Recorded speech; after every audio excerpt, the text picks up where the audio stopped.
కాపవ్యోపాఖ్యానము పాపహరము దీని శ్రవణ పఠనములటవీ వ్యాపార క్షేమంకర రూపములకు దస్యు మృగ విరోధములడచున్. ఫలశ్రుతి చెప్తూ భీష్ముడు ఈ ఉపాఖ్యానం పాపహరం అంటే ధర్మమునందు అనురక్తి కలగగానే ఇటువంటివి విని అరే దొంగలే మారి అంతటి వాళ్ళు అయ్యారే అని ఎవరైనా దోషభూయిష్టమైన జీవనంలో ఉన్నవారైనా మనసు మరల్చుకొని మంచి వైపుకి తిరిగితే పాపం హరించుకుపోలేదు. కాబట్టి పాపహరము. అటవీ వ్యాపారము చేసినప్పుడు క్షేమకరము. దస్యు మృగ విరోధములు అడచున్. దొంగల వలన మృగముల వలన కలిగేటటువంటి బాధలు ఉపశమిస్తాయి అని ఆయన ఫలశ్రుతి చెప్పి ఆ తర్వాత ధర్మరాజు గారితోటి వ్యక్తి జీవితం ఎప్పుడూ కూడా పరిచి ఉంచినటువంటి పూలపాన్పు కాదు. అనేకమైన కష్టాలు వస్తూ ఉంటాయి, సుఖాలు వస్తూ ఉంటాయి, ఆపదలు వస్తూ ఉంటాయి, ఎత్తుపల్లాలు ఉంటాయి. కానీ సాధ్యమైనంత వరకు మనిషి రాబోయేటటువంటి కాలం గురించి ఆలోచించి తగిన జాగ్రత్త ఎవరు పడుతూ ఉంటాడో వాడు ఆపదలు గట్టెక్కుతూ ఉంటాడు. అట్లా లేనివాడెవరో వాడు ప్రమాదమునకు గురి అవుతూ ఉంటాడు. కాబట్టి ఇవాళ జరిగిపోయిందా లేదా కాదు, రేపటి గురించి, ఎల్లుండి గురించి, వచ్చే నెల గురించి కూడా ఆలోచించిన వాడెవరో వాడు వృద్ధిలోకి వస్తాడు. మనిషి ఒక్కడే భవిష్యత్ గురించి ఆలోచించగలడు. ఏ ఇతర ప్రాణికి అవకాశం ఉంటుంది? అట్లా ఉండదు. అట్లా అయితే అవి కూడా ఇళ్ళు కట్టుకుని అవి కూడా సాయంకాలం కోసం రేపటి కోసం తెచ్చుకుని దాచుకునేవే. వాటికి అది తెలియకే కదా. మనిషికి ఒక్కడికే భవిష్యత్ గురించి తెలుసు. మనిషికి భవిష్యత్ గురించి తెలుసు అంటే తన ఒక్కడి గురించి కాదు, సమాజం భవిష్యత్ అంతటినీ దృష్టిలో పెట్టుకుని తాను ప్రవర్తించవలసి ఉంటుంది. అట్లా ఆలోచించగలిగిన వాడు మనిషి ఒకడే. అయినప్పుడు అది ఎంత అవసరమైనటువంటి విషయం, అది లేకపోతే ఎంత ప్రమాదమో. బాగుంది కదా అని అనుభవించేస్తూ కూర్చోవడం మనిషికి తగిన విషయం కాదది. దాని గురించి భీష్ముడు చేపల పేరు మీదే చెప్తున్నాడు. నాకు అనిపిస్తుంది వ్యక్తిగతంగా ఇంతంత గంభీరమైన విషయాలు చెప్తున్నప్పుడు కథారూపంగా చెప్తున్నాడు అంటే, ఉపాఖ్యానాలు చెప్తున్నాడు ఇంత తేలిక భీష్ముడు అంటే, బహుశः ఇది ప్రతి ఇంట పెద్దలు పిల్లలకి ఈ కథారూపంగా చెప్పి వాళ్ళ జీవితానికి కావలసినటువంటి క్షేమకరమైన పునాదులను నిర్మాణం చెయ్యమని వ్యాసహృదయం అయ్యి ఉంటుంది అనిపిస్తూ ఉంటుంది. ఒకానొక చోట ఒక పెద్ద చెరువు ఉంది. అందులో జలచరములైనటువంటి ప్రాణులు ఎన్నో ఉన్నాయి. ఆ నీటిలో బ్రతికేటటువంటి ప్రాణులు. అందులో ప్రధానంగా చేపలు ఉంటాయి. అందులో 3 చేపలు కలిసి స్నేహంగా ఉండేవి. ఒక దాని పేరు దీర్ఘదర్శి. పేరు బట్టే తెలిసిపోతోంది. దీర్ఘదర్శి అంటే ఎప్పుడూ జరగబోయే విషయాన్ని కూడా ఇప్పుడు ఆలోచించుకుంటూ ఉంటాడు జాగ్రత్తగా. ప్రాప్తకాలజ్ఞుడు. అప్పటికి ఆ విషయం వచ్చేసిన తరువాత కష్టమైతే తప్పుకుంటాడు, సుఖమైతే అనుభవిస్తాడు. దీర్ఘసూత్రుడు అంటే కాలమే పెద్ద దీర్ఘసూత్రము, దానికి వశపడిపోయేటటువంటి వాడు. ఈ 3 ఎంతో స్నేహంగా ఉంటుండేవి. ఇలా ఉంటున్నటువంటి రోజులలో వేసవి కాలం రావడం ప్రారంభమైంది. మిలిమిల్లిగా నిన్న ఉన్నంత నీటి మట్టం ఇవాళ లేదు. చెరువులో నీటి మట్టం తగ్గడం కనపడుతోంది. వెంటనే దీర్ఘదర్శి అన్నాడు, ఈ చెరువులో నీటి మట్టం వేసవి ప్రారంభంలోనే తగ్గుతోంది. వేసవి పెరుగుతుంది, సూర్యప్రకాశం పెరిగిపోతుంది, నీటి మట్టం తగ్గిపోతుంది. అప్పుడు మనం ఈ చెరువులోంచి ఇంకొక చోటుకి వెడదామంటే కుదరదు. ఎందుకని అంటే ఈ చెరువులోంచి ఇంకొక చెరువులోకి వెళ్ళడానికి ఇప్పుడు వర్షాకాలం కాబట్టి కాలవలా నీరు ప్రవహిస్తోంది. ఇంతకన్నా బాగా లోతైన చెరువులోకి వెళ్ళిపోవచ్చు. ఇది బాగుంది కదా అనుకుని ఇందులోనే కూర్చుంటే రేపు ఆ కాలవ వంటిది ఎండిపోయింది అనుకోండి, ఇందులో నీటి మట్టం తగ్గిపోయింది అనుకోండి, ప్రాణ సంకటం ఏర్పడుతుంది. కాబట్టి మనం వెళ్ళిపోదాం అన్నాడు. అంటే ప్రాప్తకాలజ్ఞుడు అన్నాడు, తగ్గినప్పుడు కదా, ఏ చేపలు పట్టేవాళ్ళు వచ్చి పట్టుకున్నప్పుడు కదా, ఇప్పుడు దాని గురించి అంత బెంగెందుకు, ఎప్పుడు ఏ కష్టం వస్తే అప్పుడు ఆ కష్టం వచ్చినప్పుడు చూద్దాం అన్నాడు. దీర్ఘసూత్రుడు అన్నవాడు అన్నాడు, సముద్రం అంతుంది ఈ చెరువు, ఇది ఎండిపోవడం ఏమిటి, ఇప్పుడు లేనిపోయిన విషయాలన్నీ ఇటువంటి సంకటాల గురించి ఆలోచించుకొని హాయిగా ఉన్న వాళ్ళని బాధపడుతూ కూర్చోవడం ఎందుకు, ఏమీ వద్దు, సంతోషంగా ఇలా కూర్చోండి అన్నాడు. వెంటనే ఆ దీర్ఘదర్శి ఏం చేశాడంటే, వీళ్లతో కలిసి ఇట్లాగే కూర్చుంటే ప్రమాదం వచ్చిన తరువాత ఇబ్బంది కలుగుతుందని అనుటయు ఇది కర్జము కాదని పల్కుచు దీర్ఘదర్శి అంబోశ్రోతో జనితా భయమగు పదమున జని చొచ్చన్ పెద్ద మడువు సమ్మదలీలన్. ఈ చెరువులో ఉన్నటువంటి నీటి మట్టం తగ్గిపోకముందే ఈ చెరువు నుంచి ఒక పెద్ద చెరువుకి మధ్యలో ఇంకా ఒక చిన్న నీటి ప్రవాహం ఉన్నప్పుడే ఈ చెరువులోంచి ఆ చెరువులోకి ఆ నీటి ప్రవాహంలో వెళ్ళిపోయి పెద్ద చెరువులోకి వెళ్ళిపోయాడు. కొంతకాలం అయిపోయింది, ఈ చెరువులో నీటి మట్టం తగ్గిపోవడం మొదలుపెట్టింది. బాగా నీరు తగ్గిపోయే కొద్దీ ఎగిరి పడుతూ చేపలు కనపడుతున్నాయి.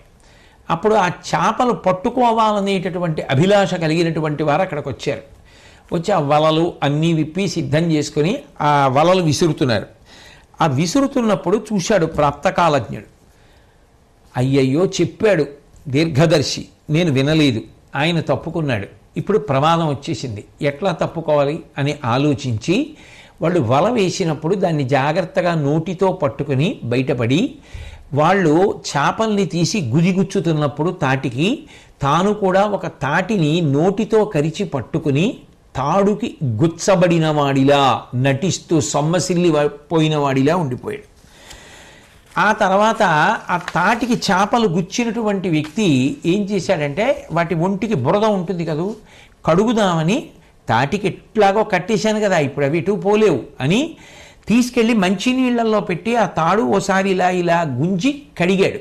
ఆ చేపలకున్న బురదంతా పోతుందని. ఈ ప్రాప్తకాలజ్ఞుణ్ణి ఆ మొప్పలలోంచి తాడు ఎక్కించలేదు, ఎందుకంటే ఏదో ఎక్కించినట్టుగా తానే పట్టుకుని ఉన్నాడు. ఆయన అనుకున్నాడు, ఆ చేపలు పట్టుకున్న ఆయన కట్టాను దీన్ని అనుకున్నాడు. మిగిలిన చేపలతో పాటు గుదిగుచ్చబడింది ఈ చేప అనుకున్నాడు. ఇప్పుడు ఆయన తీసుకెళ్ళి నీళ్లలో ముంచాడు. ముంచి ఒకసారి ఇలా ఇలా ఇలా గుంజాడు, ఆ బురద పోతుందని. తెలినీట రొంపి ఓవందులుచునెడన్ త్రాడు విడిచి దురితంబునకున్ తొలగి పొరదప్పి అందొక జలచరమున్న ఎడకేగే సంభ్రాంత గతిన్. ఆ నీళ్లలో పెట్టి ఆ తాడు గుంజుతున్నప్పుడు ఆ ప్రాప్తకాలజ్ఞుడు తాను నోటితో కరిచి పెట్టుకున్నటువంటి ఆ తాటిని వదిలేసి నీళ్లలోకి జారిపోయాడు. జారిపోయి పైకి కనపడకుండా గబగబా నీటి అడుగు నుంచి వేరే జలచరం ఉన్నటువంటి దగ్గరికి వెళ్ళిపోయి అమ్మయ్యా అని ప్రాణాలను నిలబెట్టుకున్నాడు. అంటే ఒక్కడు ఉంటే అంత భయం, వేరొకటి ఉన్న చోటుకి వెళ్ళిపోతే ధైర్యం, అక్కడికి వెళ్ళిపోయాడు. కానీ ఈ దీర్ఘసూత్రుడున్నాడే, ఆ సముద్రం ఉంటుంది, ఇప్పుడు ఎందుకు ఈ ఆలోచనలన్నీ అన్నవాడు. విను దౌదౌవుల కార్యము కనుగొని వలయు పని మున్న కావింపగా నేరని జడుడు దీర్ఘసూత్రుండను అమ్మచ్చంబు భంగి ఆపదనందున్. ఆ దీర్ఘసూత్రుడు ఏం చేశాడు అంటే ఆ చేపలు పట్టేటటువంటి వ్యక్తులకు దొరికిపోయాడు.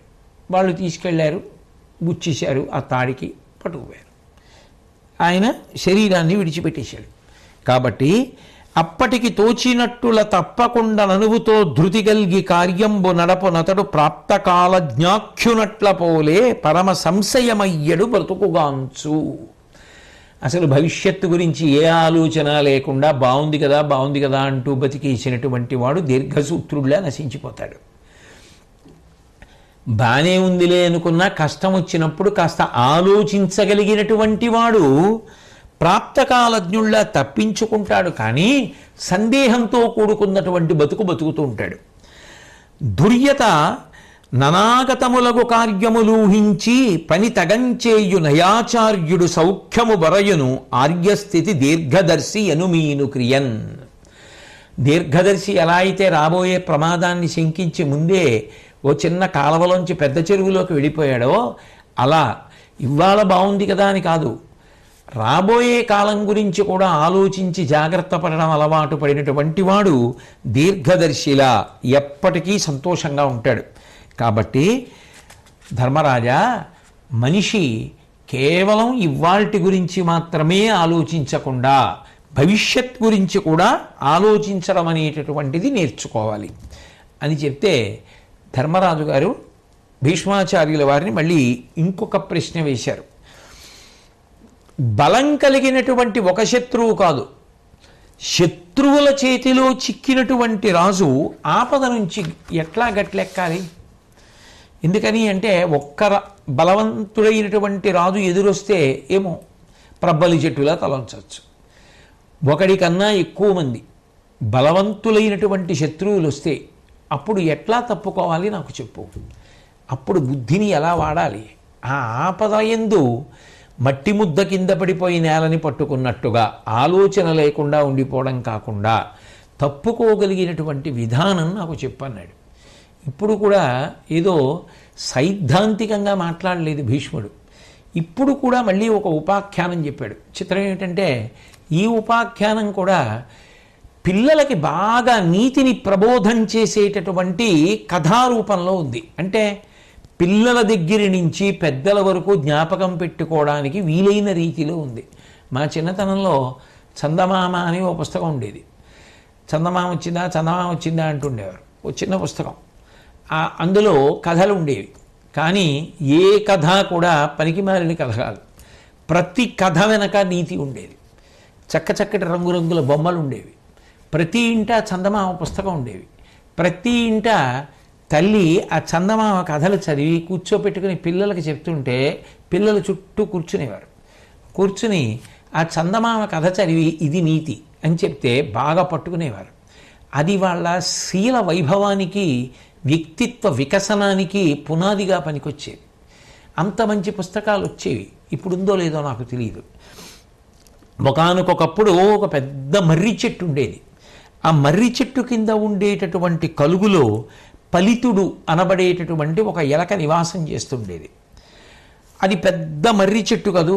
ఆ చెట్టు మీద రోమశుడు అనబడేటటువంటి ఒక పిల్లి ఉండేది. పైన ఉన్న పిల్లికి కలుగులో ఉన్నటువంటి ఎలక ఆహారం, కింద కలుగులో ఉన్న ఎలకకి చెట్టు మీద ఉన్న పిల్లి ప్రాణ సంకటం, శత్రువు. ఒకానొకనాడు ప్రాణులను పట్టి బంధించేటటువంటి అలవాటు ఉన్న ఒక వ్యక్తి ఆ చెట్టు దగ్గరికి వచ్చి ఉచ్చు పన్నాడు. ఇప్పుడు ఆ ఉచ్చులో ఏదైనా ప్రాణి పడిపోతే ఆయన మరునాడు పొద్దున్న వచ్చి పట్టుకుంటాడు. ఎందుకంటే రాత్రిళ్ళు తిరుగుతుంటాయి కదా. అటువంటిది ఏదైనా పడుతుంది అని ఎర కింద ఏదో కొద్దిగా ఆహారం పెట్టి ఉచ్చు పన్ని వెళ్ళిపోయాడు. ఈ పిల్లి ఆ ఆహారం కోసం ఉచ్చులోకి వెళ్ళింది. ఆ ఉచ్చులో పడిపోయింది. ఇప్పుడు ఎలక నిర్భయంగా అక్కడ ఆహారం ఏరుకుంటూ తింటాడు. దానికి ఎప్పుడు భయం ఏమిటి? చెట్టు మీద పిల్లి. కిందకి వెళ్ళి కొంచెం ధైర్యంగా ఏమైనా తిందామంటే పైనుంచి పిల్లి దూకుతుందేమో అని భయం. కానీ ఇప్పుడు ఆ పిల్లే వెళ్ళి ఆ ఉచ్చులో పడిపోయింది. కాబట్టి ఇప్పుడు తనని ఇబ్బంది పెట్టేదేముంది? అందుకని ధైర్యంగా ఆహారం వెతుక్కుని తింటుంది. ఈలోగా అకస్మాత్తుగా అక్కడికి చంద్రకుడు అనబడేటటువంటి గుడ్లగూబ, హలికుడు అనబడేటటువంటి ముంగిస కనబడ్డాయి. ఇవి రెండూ కూడా ఎలకని తినేస్తాయి. గుడ్లగూబ తినేస్తుంది, ముంగిస తినేస్తుంది. ఇప్పుడు దానికి ఎంతమంది శత్రువులు వచ్చారు అంటే యువతల పిల్లి, అవతల ముంగిస, యువతల గుడ్లగూబ, 3 శత్రువులు. పిల్లి రాలేదు తినడానికి, ఎందుకంటే అది ఉచ్చులో పడుంది. ఈ రెండు తన్ని తినేస్తాయి. ఇప్పుడు ఆ ఎలక ప్రాణం గడగడగడగడలాడిపోయింది. వెంటనే అది ధైర్యాన్ని తెచ్చుకొని ఇప్పుడు నన్ను నేను రక్షించుకోవాలి అనుకుని ఆ పిల్లి దగ్గరికి ఎలక వెళ్ళి ఇప్పుడు నువ్వు నన్ను ఆదుకో, నిన్ను నేను ఆదుకుంటాను, తర్వాత నేను వచ్చి నీ ఒళ్ళో పడుకుంటాను. ఉచ్చులో ఉన్నావుగా, నువ్వు నన్ను చేసేది ఏమీ లేదు, నీ ఒళ్ళో పడుకుంటాను. నువ్వు గుడ్లగూబని ముంగిసని కూడా చంపేయగలవు. నీ ఒళ్ళో నేనుంటే వాళ్ళిద్దరూ భయపడతారు, వాళ్ళు నా జోలికి రారు, నన్ను చంపరు, వాళ్ళిద్దరు వెళ్ళిపోతారు. ఎందుకంటే ఎంతసేపు కూర్చుంటారు, వాళ్ళకి ఆకలేదు. ఇది పిల్లి ఒళ్ళో కూర్చుంది, దగ్గరికి వెళ్తే పిల్లి మన చంపేస్తుందని చెప్పి ఇదేం విచిత్రం రా, పిల్లి ఎలక స్నేహంగా ఉన్నాయనుకున్నా అది వెళ్ళిపోతుంది.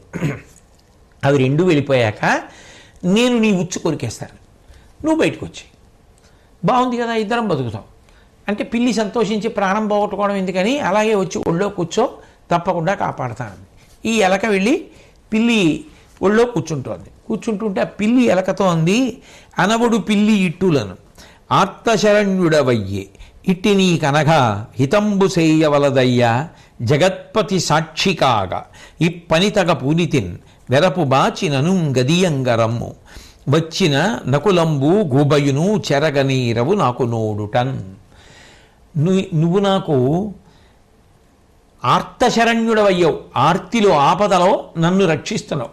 కాబట్టి ఓ ఎలక నువ్వు బెంగపెట్టుకోకు, వచ్చిన ఒళ్ళో కూర్చో. ఈ గుడ్లగూబ, ఈ ముంగిస కూడా నిన్నేం చెయ్యలేవు.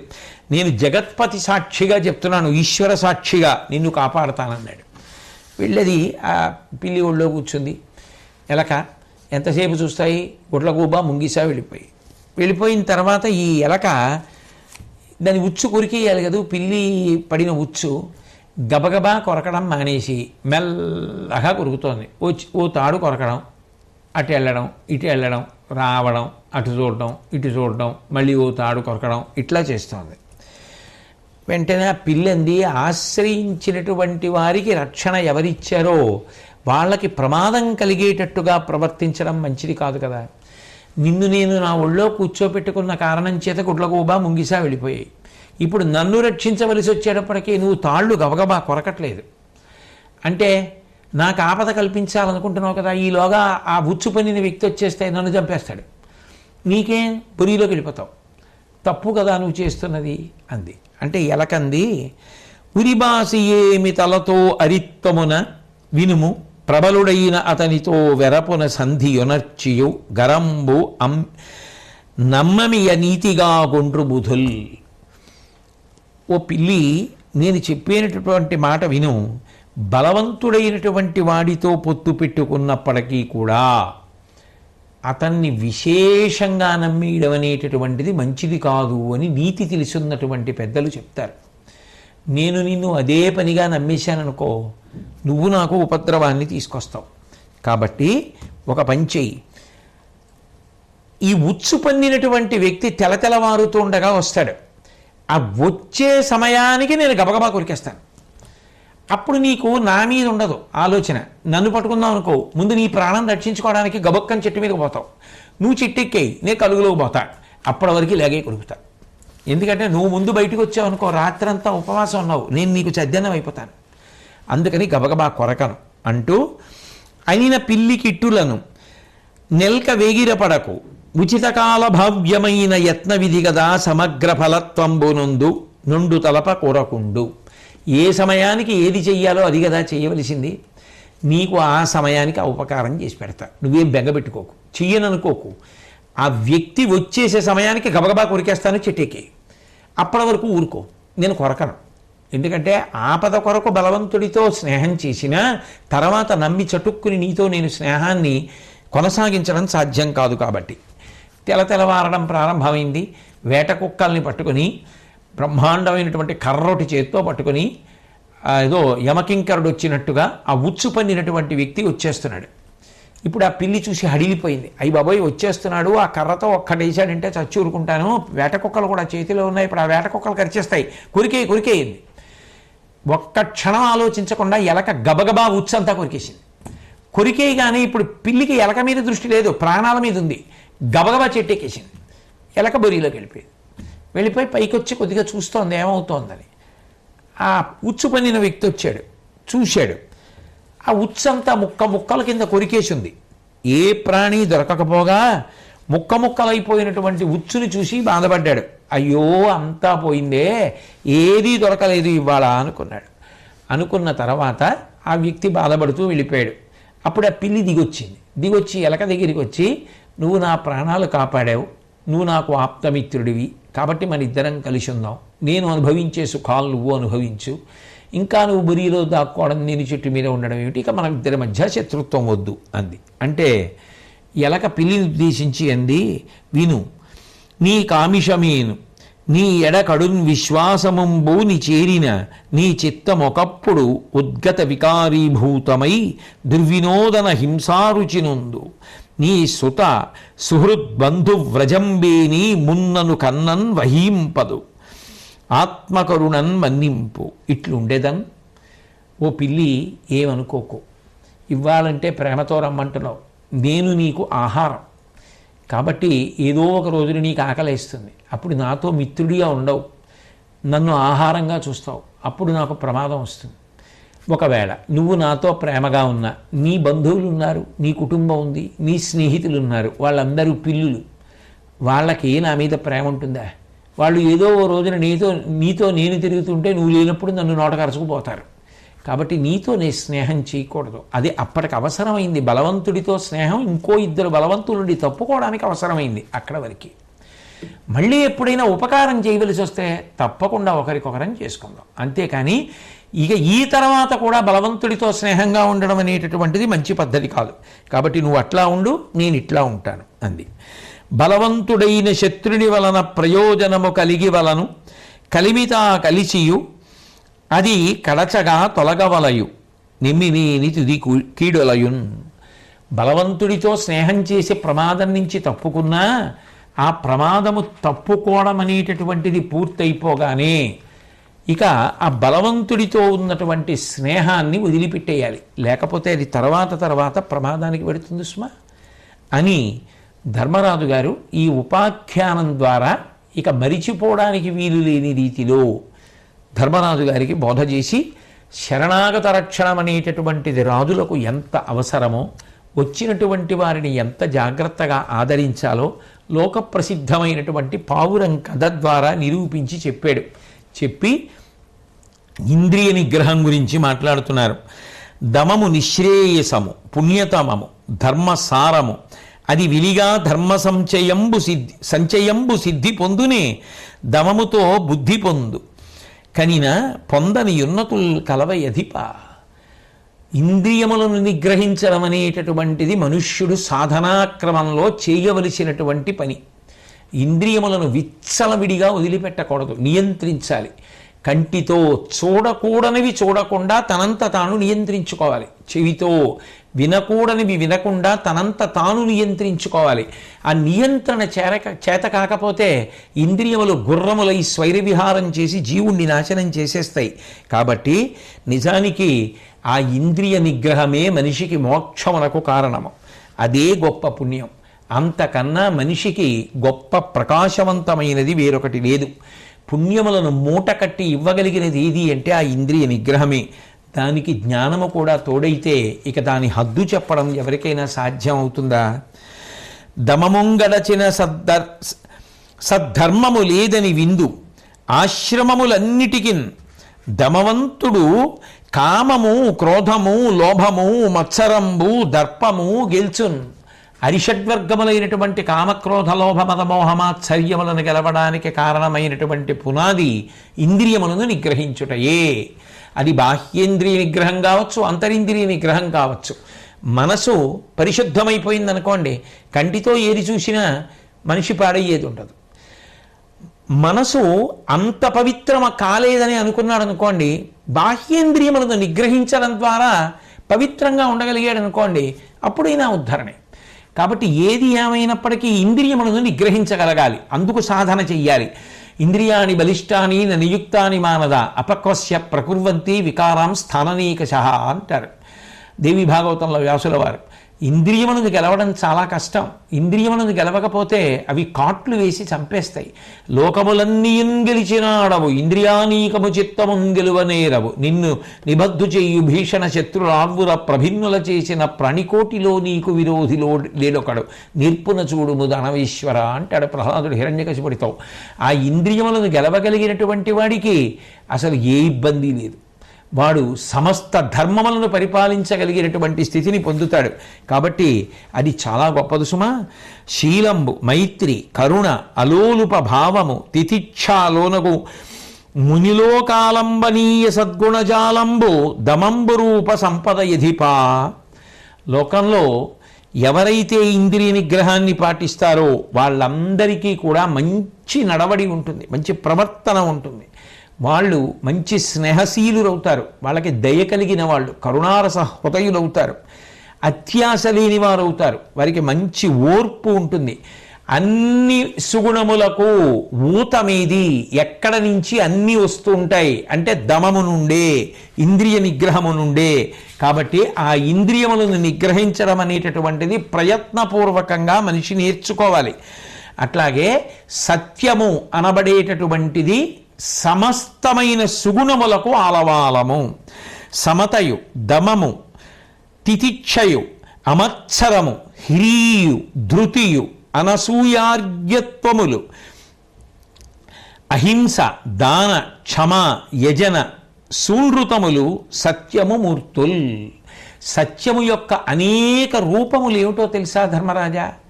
ఒక్క సత్యాన్ని పట్టుకున్న వాడికి అనేక రూపాలతో ఆ సత్యం అనుగ్రహిస్తూ ఉంటుంది. అవే అన్ని ప్రాణుల పట్ల సమభావం, అన్నిటిలో ఉన్నది ఆత్మయే. తనయందు సకల భూతములందు ఒక భంగి పరహితత్వంబున బరగువాడు అంటారు ప్రహ్లాదుడి గురించి మాట్లాడుతూ. సమహితత్వంబున బరగువాడు, అన్నిటి యందు ఉన్నది ఆత్మయే, ఆ భగవానుడే, అన్ని ప్రాణులు ఒకటే అనేటటువంటి భావనతో ఉండగలగడం వస్తుంది. అది సత్యము యొక్క రూపమే. అట్లాగే ఇంద్రియ నిగ్రహము, ఉత్తమ గుణమైనటువంటి ఓర్పు పట్టడం అంత తేలిక విషయం కాదు కదా. ఇతరుల మీద పగపట్టకుండా ఉండగలగడం, నేనెంతటి వాణ్ణి, ఏం గొప్పవాణ్ణి, నేనేమిచ్చానని అని, ఏ పని చేసినా నేనెంతటి వాణ్ణి అని సిగ్గుపడడం, ఆరోగ్యకరమైన క్షేమకరమైన సిగ్గు అలవాటవుతుంది. ధృతి, పట్టుదలతో ధైర్యంగా నిలబడగలగడం, ఇతరుల యొక్క అభ్యున్నతిని చూసి తాను మనసులో బాధపడిపోయేటటువంటి ఈర్ష్యా లక్షణాన్ని పోగొట్టుకోవడం, సకల ప్రాణులకు మేలు చెయ్యాలి, ఉపకారం చెయ్యాలి, శుభం చెయ్యాలనేటటువంటి మంచి భావన కలిగి ఉండడం, హింస, ఇతర ప్రాణులను బాధ పెట్టి తాను సుఖపడేటటువంటి లక్షణం లేకుండా ఉండడం, యజ్ఞయాగాదులు చేసి ధర్మచక్రం తిరగడానికి తాను కారణం కావడం, తనకున్నదాన్ని దానం చేసి పుణ్యాన్ని మూటకట్టుకోవడం. ఎందుకని అంటే ఇక్కడున్నది ఇక్కడితో సరి, ఇక్కడున్నది వేరొకడికి దానం చేశారనుకోండి పుణ్యంగా మారి నాతో వస్తుంది. కాబట్టి దానము చేసేటటువంటి లక్షణం, ఎదురు చూడగలిగినటువంటి లక్షణం. ఇవాళ ఏదో పుణ్యం చేసి నాకేం కలిసి వచ్చిందండి అనకుండా ఎదురు చూసి శాస్త్రమునందు నమ్మకంతో ఊర్మి పట్టగలగడం, రుజుత్వం, శాస్త్రమును నమ్మి ప్రవర్తించగలిగినటువంటి నిజాయితీ లక్షణములు. ఇవన్నీ కూడా సత్యము యొక్క రూపములే. ధర్మరాజా, కుదురు సమస్త ధర్మములకు విను సత్యము, యోగ మోక్ష సత్పదములు సత్య కార్యములు, పాపమసత్యము కంటే నుండు లేదు, తలప అశ్వమేధములు 900 విండి 100 యొదవిన నీడు కావు, భరతోత్తమ సత్యముతోడ నారాయణ్. భీష్మాచార్యుల వారు చిట్ట చివరి తీర్పు కింద చెప్పేస్తున్నారు. అసలు అన్ని ధర్మములకు మూలము ఎక్కడ ఉన్నది? సత్యమునందే ఉన్నది. యోగము కానీ మోక్షము కానీ దేని వలన సాధ్యమవుతాయి? సత్యవాక్ పరిపాలనము చేతనే. మనిషి అబద్ధం ఆడకుండా నిజం చెప్పడం అలవాటు చేసుకుంటే, అసత్యం ఆడడం కన్నా పాపం ఇంకొకటి లేదు. సత్యము పలకడం అలవాటైనటువంటి వాడు 100 అశ్వమేధయాగములు చేసినటువంటి ఫలితాన్ని పొందుతూ ఉంటాడు. కాబట్టి ఓ భరతోత్తమ, సత్యముతోడ నారాయణ్, ఎంత గొప్పవి కూడా సత్యముతో సమానమైనవి మాత్రము కావు అని చెప్పి, ప్రతి వారికి అత్యంత అవసరమైనటువంటి అత్యంత ప్రయోజనకరమైనటువంటి సాధనలో ఎవరికి వారు పరిశీలించుకోవడానికి కావలసిన పరమాద్భుతమైనటువంటి పెరుగన్న ముద్దలాంటి విషయాన్ని భీష్ముడు అందిస్తున్నాడు. మనుజేంద్ర, సంకల్పమున పుట్టు కామంబు రూపరు దేహ నిరూపణమున, పరుల దోషంబున ప్రభవించు క్రోధమ అక్షీణ క్షమాయుక్తి చేసి పొలియు, భూతాస్థిరత్వంబు బుద్ధిగానమి లోభమనగ జనించు కాంచిన అడంగు, అజ్ఞానమున మోహమావహిల్లు అధర్మలేప వర్జనమున లేక తక్కు, కులమనును విద్యధనమున కలుగు మదము మరలివాని పెంపూహింప మ్రద్దిపోవు, సాత్వికుడుగామి పొడము మాత్సర్యము అదియు చెడ గురుత్తమ సాధు సంసేవనమున. అరిషడ్వర్గములంటారు. ఇవి ప్రధానమైనటువంటి శత్రువులు. సర్వోత్కృష్టమైనటువంటి మనుష్య శరీరంలోకి జీవుడు వచ్చినప్పటికీ కూడా పాడు చేయడానికి ప్రధానమైన శత్రువులుగా నిలబడతాయి. కామక్రోధ లోభమద మోహమాత్సర్యములు అనబడేటటువంటి అరిషడ్వర్గములు. ఆ శత్రువుల్ని ఎలా రూపుమాపాలి? బయట శత్రువుల్ని చంపడానికి కత్తి ఉంటుంది. ఆ కత్తి గురించే పెద్ద ఉపాఖ్యానం చెప్పాడు ఆయన. అది కాదు, అందరికీ పనికొచ్చేటటువంటి విషయం చెప్తున్నాడు. ఓ ధర్మరాజా, కామమును గెలవడం ఎలాగో తెలుసా? కామము ఎక్కడి నుంచి పుడుతోందో దాన్ని పరిశీలించడమే. కామం ఎక్కడి నుంచి పుడుతుంది? కోరికలు ఎక్కడి నుంచి పుడుతుంటాయి? మనసులోంచి పుడుతుంటాయి. ఆ మనసుని పరిశీలించడమే. మనసు చెప్పినదల్లా పాటించడం మానేసి వెనక్కి తిరిగి ఏమిటి చెప్తున్నావు, ఏ ఆలోచన చెప్తున్నావు, నీ సొమ్ము ఏం పోయింది, ఇది చేయమంటావు, అది చేస్తాను, చేసిన తర్వాత నేను ఎంత పతనం అయిపోతాను, ఎంత పాపాన్ని మూటకట్టుకుంటాను, నా జీవుడు ఎంత పాడైపోతాడు, ఎందుకు ఇటువంటి ఆలోచనలు తీసుకొస్తూ ఉంటావు, ఎందుకు ఇటువంటి అక్కర్లేనటువంటి సంకల్పాలన్నీ చేస్తుంటావు అని తన మనసుతో తాను మాట్లాడుకోవడం అలవాటైందనుకోండి, మెల్లిమెల్లిగా అటువంటి కోరికలు పుట్టడం పోతుంది. అందుకు కదూ త్యాగరాజస్వామి మొదలైనటువంటి వారు మనసా అంటూ మనసును ఉద్దేశించి కీర్తనలు చేశారు. తన మనసుతో తాను మాట్లాడుకోవడం అది ఉత్తమ పురుష లక్షణం. తన మనసుతో తాను మాట్లాడుకోవడం అలవాటైందనుకోండి, వెంటనే ఎక్కడ దుర్మార్గపు కోరికలు పుట్టాయో అక్కడే అడిగిపోతాయి, ఇక పుట్టం. కాబట్టి అటువంటి సాధన చేత కామము పోతుంది, గొప్ప ఓర్పు చేత క్రోధము పోతుంది. కోపం వస్తుంది, కానీ ఓర్పు పట్టడానికి ప్రాతిపదిక ఉండాలి కదా. ఏమిటి ఆ ప్రాతిపదిక? అవతలవాడు తప్పు చేస్తున్నాడని కోప్పడాలనుకుంటున్నావు, నువ్వు తప్పు చేయలేదా? ఎప్పుడు ఏ తప్పు చేయలేదా? నువ్వు తప్పు చేసినప్పుడు నిన్ను మందలించడం కన్నా అనునయిస్తే సంతోషిస్తే వాళ్ళ పట్ల కూడా అనునయించి తప్పు చేయకుండా చూడు తప్ప వాళ్ళ మీద కోప్పడ్డానికి నాకు అధికారం ఏముంది? నా చేతులకే బురదంటుకుంటే నేను ఇంకో వస్తువు బురద ఎలా కడుగుతాను? కాబట్టి ఓర్పు పట్టడం ఒకటి, నేను ఇంతకుముందు దోషం చేసిన వాడినే కాబట్టి. రెండు, ప్రేమ చేత అవతల వారి యొక్క దోషాన్ని శాశ్వతంగా తీయచ్చు. క్రోధంతో ఏదో అప్పటికి లొంగుతారేమో కానీ అది శాశ్వతమైన మార్పు రాదు. కానీ ప్రేమ చేత ఎటువంటి వారి మనసు గెలవచ్చు. కాబట్టి ఓర్పు చేత క్రోధాన్ని గెలవచ్చు. ఇక లోభము. లోభం అంటే దాచుకుందాం దాచుకుందాం దాచుకుందాం. తల్లి గర్భము నుండి ధనము తాడెవ్వడు వెళ్ళిపోయడినాడు వెంటరాదు, లక్షాధికారైన లవణమన్నమె కాని మెరుగు బంగారంబు మింగబోడు, విత్తమార్జన చేసి విర్రవీగుటె కాని కూడపెట్టిన సొమ్ము కుడువలేడు. ఆఖరికి ఏదో బోరెడంత డబ్బు సంపాదించి ఏం చేశాడయా అంటే, ఘనముగా విత్తమార్జన చేసి కూడపెట్టుట తప్ప కుడువలేడు, తుదకు దొంగలకిత్తురో దొరలకౌను, తేనెజుంటీగలియ్యవా తెరువరులకు, భూషణ వికాస శ్రీధర్మ పరనివాస దుష్ట సంహార నరసింహ దురిత దూర. దాచుకుందామన్న ధోరణి దేనివల్ల పోతుంది అంటున్నాడంటే భీష్ముడు, ఈ దేని కొరకు దాస్తావు? నా కొరకు. నా కొరకు అంటే ఏంటి? శరీరం కోసం. మరి తాతగారు ఏమైపోయారు? నాన్నగారు ఏమైపోయారు? పెద్ద నాన్నగారు లేరి? పినతండ్రులు లేరి? వాళ్ళందరూ చేతకాక వెళ్ళిపోయారా? శరీరములు ఉండవు కదా. మళ్ళీ మనిషిగా పుట్టాలనుకుంటున్నావా? మళ్ళీ సంతోషంగా బ్రతకాలనుకుంటున్నావా? దేన్ని అడ్డుపెట్టి ఈశ్వరుడు నీకు సుఖాన్ని ఇస్తాడు? పుణ్యం చేస్తే కదా. ఈ చేత్తో ఇలా పెడితే కదా నీ వెంట వచ్చేది. పెట్టకుండా ఇలా దాచింది నీ వెంట రాదు కదా. అదంతా ఇక్కడ ఉండిపోయేదే. జీవుడు పేదవాడై వెళ్ళిపోతాడు.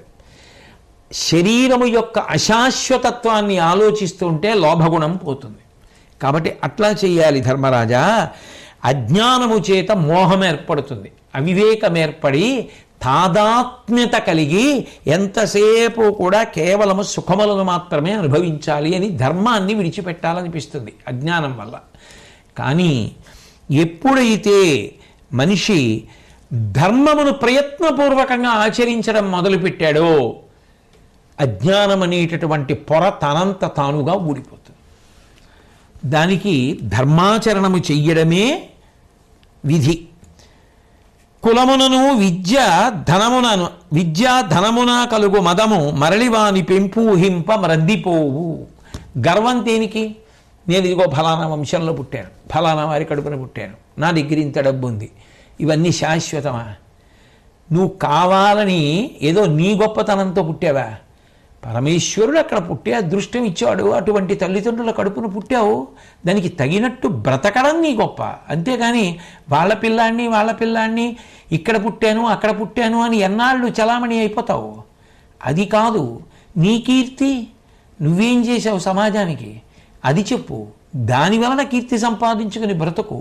అంతేకాని ఎప్పుడు ఏదో కారణం చెప్పుకొని గర్వంతో బ్రతుకుదామంటే ఎలా? కాబట్టి వద్దు. చదువు దేనికి రావాలి అంటే ఇంకా ఎంతుందో నేను చదవవలసింది. కాస్త 4 పుస్తకాలు చదివిన వాడిని గ్రంథాలయానికి తీసుకెడితే అక్కడ ఉన్న 1000 పుస్తకాల్లో ఇన్ని చదివావంటే అట్ట ఎక్కువ తెలిపోతుంది అక్కడతోటి. చదువు దేనికి పనికి రావాలి? నాకు చాలా నేను చదువుకోనివి ఉన్నాయని తెలుసుకోవడానికి పనికి రావాలి, వినయానికి పనికి రావాలి. ధనం దేనికి పనికి రావాలి? సంపాదించడానికి ఈ ప్రయత్నం చేస్తే డబ్బు వస్తుందంటే లోకంలో చాలామందికి రావాలి. నాకు వచ్చిందంటే అనుగ్రహించిన వాడు ఒకడు ఉన్నాడు, అనుగ్రహం నిలబెట్టుకోవడానికి నేను దానం చేయాలి. కాబట్టి లేనివాడి రూపంలో మళ్ళీ పరమేశ్వరుడే వచ్చి నా దగ్గర తీసుకుని అనుగ్రహిస్తున్నాడు, లేకపోతే ఇక్కడ ఉన్నా నేనేం చేస్తాను? గర్వం పోవడానికి ఈ విషయాల్ని పరిశీలిస్తూ ఉండాలి. మనిషికి సత్వగుణం లేకపోతే మాత్సర్యం, ఎప్పుడూ ఇతరుల మీద ఏదో క్రోధం పెట్టుకొని ఎప్పుడూ ఏదో ఇతరుల్ని పాడు చేద్దాం అని ద్వేషభావన మనసులో పెరుగుతూ ఉంటే, అది పోవాలి అంటే ఉత్తములైనటువంటి వారు పెద్దలతో కలిసి తిరుగుతుంటే వాళ్ళ ప్రవర్తన చూస్తే, వాళ్ళ నడవడి చూస్తే, ఓ ఇలా బ్రతకాలా, ఇలా బ్రతకకూడదు అని అర్థం అవుతుంది. కాబట్టి మనిషిగా బ్రతకడం నేర్చుకోవాలి అంటే ఈ 6 గుణములను దాటిపోవాలి. 6 శత్రువుల్ని దాటాలి అంటే 6 రకములైన సాధన చెయ్యాలి ధర్మరాజా. హింసా విహారి అయిన నృశంసుడి 6 కలుగు జనుకంటెను కీడు, అంశప్రదేశ లలితోత్తంసీకరణోపలాల్య ధరణీ వలయ. ఓ ధర్మరాజా, హింస చేసేటటువంటి వాడు, నిష్కారణంగా అవతల వారిని బాధ పెట్టేటటువంటి వాడు, అవతల వారు బాధ పెడితే తాను సంతోషపడే గుణం ఉన్నటువంటి వాడు, ఈ 6 దుర్గుణములు ఉన్నవాడి కన్నా కూడా భయంకరమైన లక్షణము కలిగినటువంటి వాడు. మేలనుభవించు చుట్టములాలోకింపంగ కుజనుడు, అది నృశంసాశీలము పంచికుడుచునతడే లోకంబునను పేర్మియసగ సుఖించున్. అందరూ చూస్తుండగా తానొక్కడే సుఖపడడం, తానొక్కడే సంతోషపడడం, తానొక్కడే తినడం ఉన్నదే, అది మంచి పద్ధతి కాదు.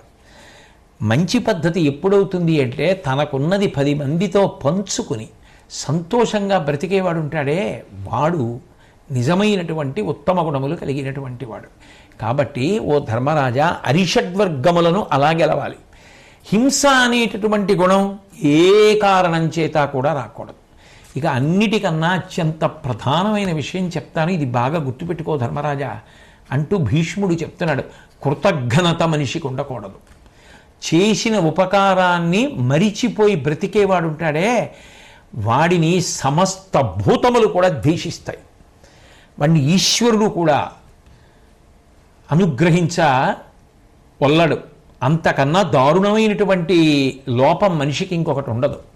చేసిన ఉపకారం మర్చిపోకూడదు. ఉపకారికినుపకారము విపరీతము కాదు చేయ వివరింపంగా, అపకారికినుపకారము నెపమెన్నక చేయువాడే నేర్పరి సుమతి. ఉపకారికి ఉపకారం చేయడం గొప్ప కాదు, అపకారికి ఉపకారం చేయడం గొప్ప అంటాడు సుమతి శతకకర్త. ఒకానొకప్పుడు ఒక అరణ్యంలో ఒక పెద్ద మర్రి చెట్టు ఉండేది. ఆ మర్రి చెట్టు కింద నాడీజంఘుడు అనబడేటటువంటి ఒక పెద్ద కొంగ ఉండేది. కొంగ అయితేనే ఈశ్వరుడికి శరీరంతో సంబంధం ఏముంది? నరత్వం, దేవత్వం, నగవన మృగత్వం, మశకత, ఏదో కీటత్వం భవతు విహగత్వాది జననం, సదాత్వత్పాదాబ్జ స్మరణ పరమానందలహరి విహారాసక్తం చేద్రూదయమిహ కీర్తీన వపుష అంటారు శంకరులు శివానందలహరిలో. నరత్వం, దేవత్వం, నగవన మృగత్వం, మశకత, పశుత్వం, కీటత్వం భవతు విహగత్వాది జననం. ఏ శరీరం అయితే ఉత్తమ భావనలు అటువంటి ఉన్న వాటిని ఈశ్వరుడు ఇష్టపడతాడు. ఆ కొంగ అయితేనే 10 మందికి ఉపకారం చేసే లక్షణం అన్నది. బ్రహ్మగారికి ఇంద్రుడికి కూడా ఇష్టమైనటువంటి కొంగ. అక్కడికి ఒకానొకప్పుడు ఒక బ్రాహ్మణుడు రావడం తటస్థించింది. ఆయన ఎందుకు వచ్చాడు అంటే, పుట్టుక చేత ఆయన బ్రాహ్మణుడుగా పుట్టి శాస్త్రములు చదువుకున్న, చెయ్యకూడని దుర్మార్గపు పనులన్నీ చేసి అభ్యాసం కాకూడనటువంటి దురభ్యాసములన్నీ అలవాటు చేసుకొని డబ్బు ఖర్చు అయిపోతే ఒక వర్తకుల గుంపుతో కలిసి డబ్బు సంపాదిద్దామని అరణ్యంలో బయలుదేరాడు. ఇరుకైనటువంటి ప్రదేశంలో వెడుతుండగా ఒక పెద్ద ఏనుగు ఒకటి వచ్చి ఇష్టం వచ్చినట్టుగా అందరినీ తొక్కేస్తుంటే అందరూ చెల్లాచెదరై భయపడి పారిపోతుంటే ఈయనేమో తిన్నగా వచ్చి ఈ నాడీజంఘుడు అనబడేటటువంటి కొంగ ఉండేటటువంటి మర్రి చెట్టు కిందకొచ్చి విశ్రాంతి తీసుకుంటున్నాడు. చల్లటి పువ్వుల మించి గాలుస్తోంది. ఆ చుట్టుపక్కల ఉన్నటువంటి తోటలోంచి గుండ్రంగా మర్రి చెట్టు పెరిగి ఉంది, చల్లగా నీడ ఉంది, దాని కింద హాయిగా పడుకున్నాడు. ఈలోగా నాడీజంఘుడు వచ్చాడు. ఆ మర్రి చెట్టు దాని నీడలో నాడీజంఘుడు ఉంటాడు కాబట్టి ఆయన దాన్ని తన ఇంటిగా భావించాడు. తన ఇంటికి ఈ బ్రాహ్మణుడు వచ్చాడు కాబట్టి అతిథిగా భావించాడు. అసలు నిజంగా అది కొంగ అయితే మాత్రం ఎంత గొప్ప జన్మండి. ఏ బ్రాహ్మణుడైతే మాత్రం ఇన్ని చదువుకుని దురభ్యాసాలకు అలవాటై ఇంకా ఏదో సంపాదించి ఇంకా అనుభవిద్దామని అడవులు పడినవాడు వీడా గొప్పవాడు, కొంగ గొప్పది, కొంగ గొప్పది. కాబట్టి ఇప్పుడు ఆ కొంగ చెట్టు కింద ఉన్నటువంటి బ్రాహ్మణుణ్ణి చూసింది. చూసి ఎంత మంచి బుద్ధో ఆ కొంగంది, ఎందుండి ఏమి పనికై ఎందుల కరిగెదవు భూసురేశ్వర, ప్రీతిం పొందితి నినుగని తగియడు విందవైతి నాకు నీదు విధముంచెపుమా. నువ్వు నేనుండే ప్రదేశానికి వచ్చావు కాబట్టి నాకు అతిథివయ్యావు ఓ బ్రాహ్మణుడా, దీనికోసమని ఇక్కడికి వచ్చావు, ఇంత అరణ్యంలో ఈ మర్రి చెట్టు కిందకి ఎందుకు వచ్చావు, నా అతిథివి, బెంగ పెట్టుకోకుండా చెప్పు అంటే తన యొక్క జీవన విధానం ఆ కథ అంతా చెప్పి ఏనుగు వస్తే పారిపోయి వచ్చాను, ఇదిగో ఇక్కడ పడుకున్నానని చెప్పాడు. అంటే ఆయన చూసి ఆ కొంగ అయ్యో పాపం అలిసిపోయి ఉన్నాడు, ఆకలేస్తోందని ఆయనకి కావలసినటువంటి భోజనం పెట్టి చిగురుటాకులతోటి పూలతోటి ఒత్తుగా పక్క వేసి పడుకోబెట్టి మరునాడు ఉదయం లేచాక ఆయనతో మాట్లాడుతూ, విను మిత్రుండును రజతము కనకము బుద్ధియును 4 కారణములు మర్త్యుని దారిద్రము వాయుటకని దేవగురుండు చెప్పెనన్నిటిలోనన్. మనిషి దరిద్రం పోవాలి అంటే 4 ఉండాలి. 1 మంచి స్నేహితుడు ఉండాలి, ఆయన ఉద్ధరిస్తాడు. వెండి ఉండాలి, పోతుంది. బంగారం ఉండాలి, పోతుంది. మంచి బుద్ధి ఉండాలి, పోతుంది. ఇప్పుడు నేను నీకు మంచి మిత్రుడిని దొరికాను, నువ్వేమీ బెంగ పెట్టుకోకు.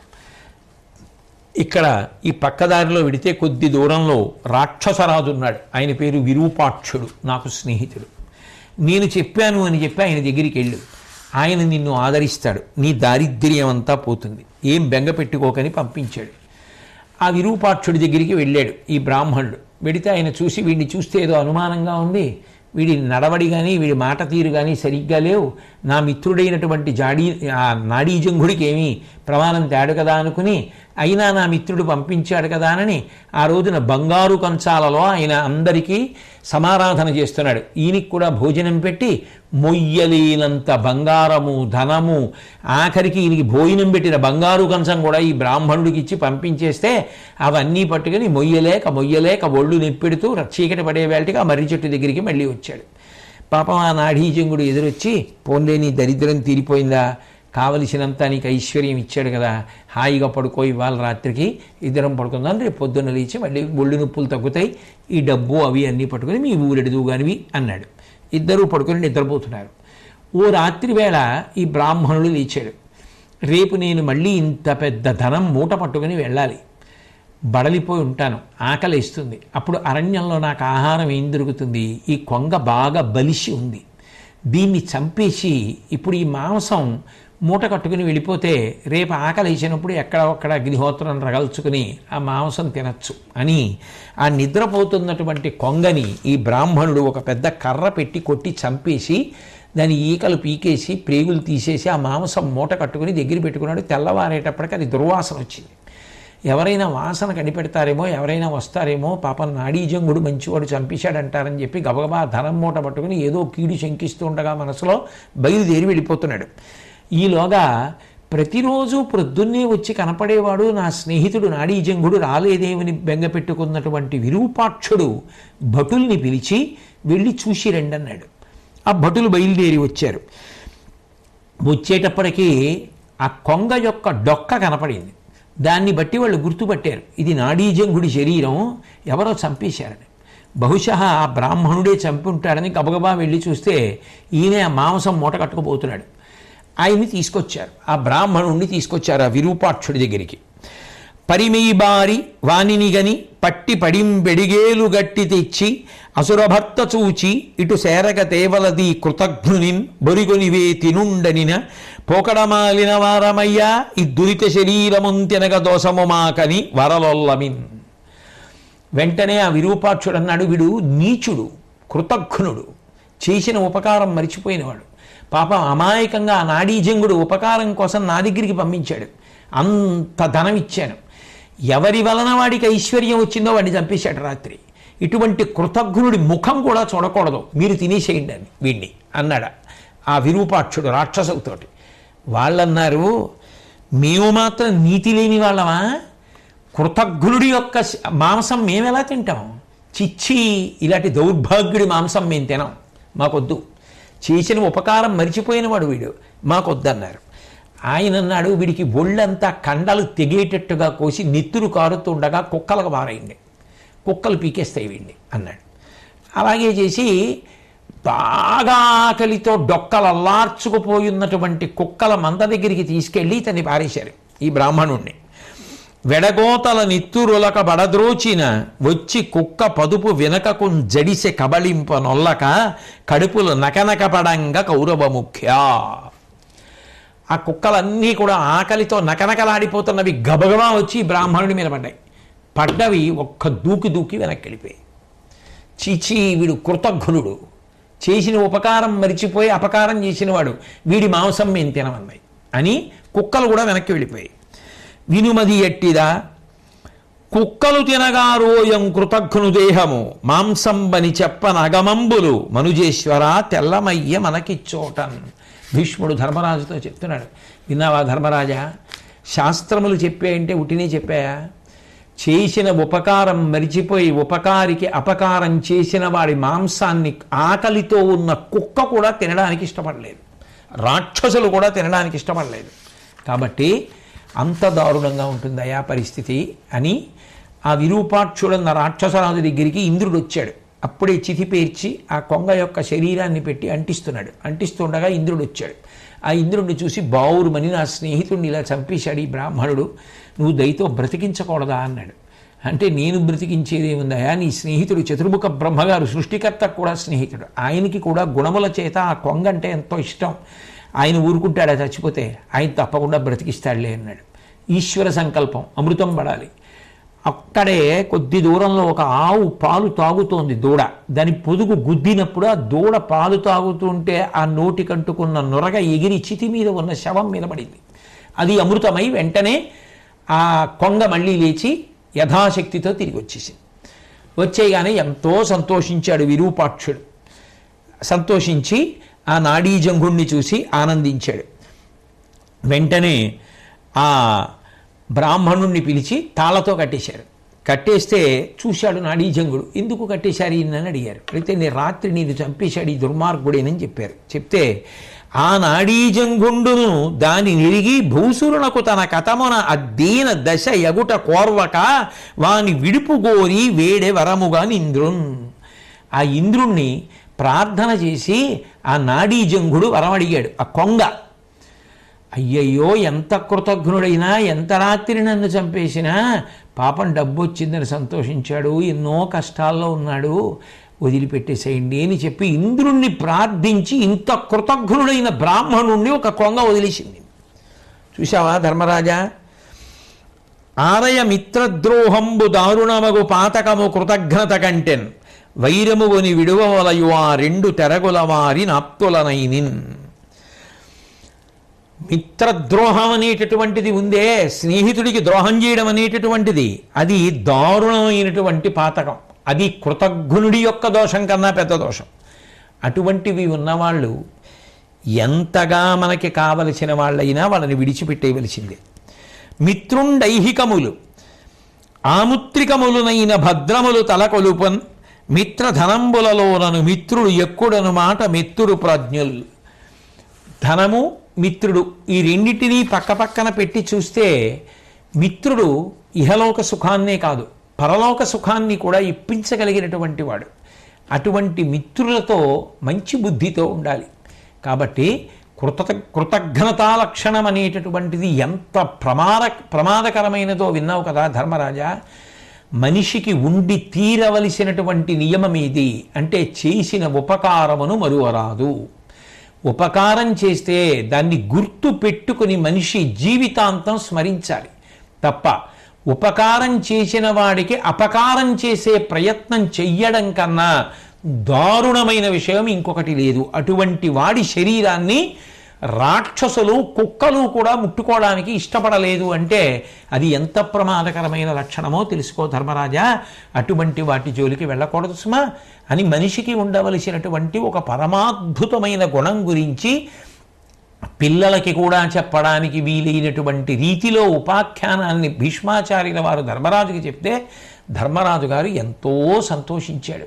భీష్ముడి నోటి వెంట వచ్చేటటువంటి ఆ వాగామృతమును జుర్రుకోవడానికి ధర్మరాజు గారు ఎంతో సంతోషంతో ఎదురు చూస్తున్నాడు. భీష్ముడు తర్వాత ఏం చెప్తాడు అన్న విషయాన్ని మనం రేపటి రోజున పరిశీలిద్దాం.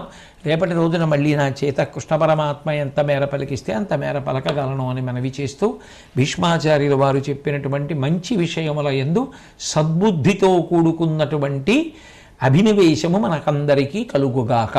అట్లు కలుగుటకు శ్రీకృష్ణ పరమాత్మ తన నిర్హేతుక కృపాకటాక్ష వీక్షణముల చేత అనుగ్రహించుగాక అని ప్రార్థన చేస్తూ సెలవు తీసుకుంటున్నాను. స్వస్తి.